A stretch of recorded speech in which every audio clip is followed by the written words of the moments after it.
ایک گاؤں میں ایک چرواہا رہتا تھا جو اپنی بکریوں کو جنگل میں چرایا کرتا تھا۔ ایک دن اس نے گاؤں والوں کے ساتھ مذاق کرنے کا فیصلہ کیا۔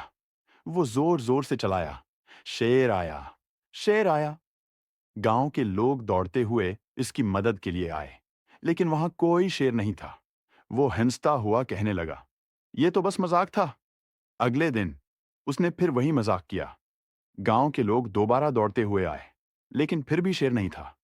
اس بار وہ لوگ ناراض ہو گئے۔ تیسرے دن واقعی شیر آیا اور اس نے چرواہے کی بکری کو قتل کر دیا۔ چرواہا مدد کے لیے چلایا، شیر آیا، شیر آیا، لیکن گاؤں والے سمجھے کہ یہ پھر مذاق کر رہا ہے، اس لیے کو نقصان پہنچایا اور چرواہے کو اپنی غلطی کا احساس ہوا۔ سبق: جھوٹ بولنے سے اعتبار ختم ہو جاتا ہے، اور جب سچ بولنے کی ضرورت ہو، کوئی آپ پر یقین نہیں کرتا۔